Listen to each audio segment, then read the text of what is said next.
Assalamualaikum, halo pet lovers. Perkenalkan, saya dengan Dr. Nurul, salah satu dari tim dokter di UMB Animal Clinic. Kali ini saya akan membahas mengenai kasus emergensi yang sering terjadi pada kucing, yaitu kejang.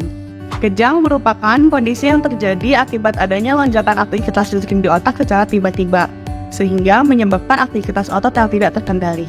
Biasanya, kejang pada kucing dapat berlangsung hingga beberapa menit. Banyak faktor yang bisa menyebabkan kejang pada kucing, mulai dari masalah ginjal, penurunan fungsi hati, atau bisa juga terjadi karena kadar gula dalam darah yang rendah, yang biasa disebut hipoglikemia.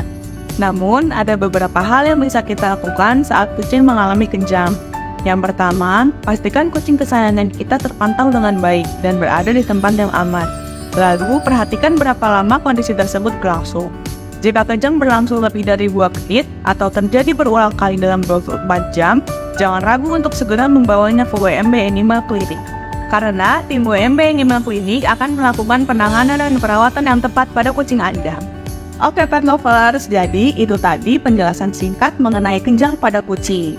Jangan lupa untuk selalu memeriksakan kesehatan hewan peliharaan ke dokter hewan ya. UMB Animal Clinic Compassionate Care.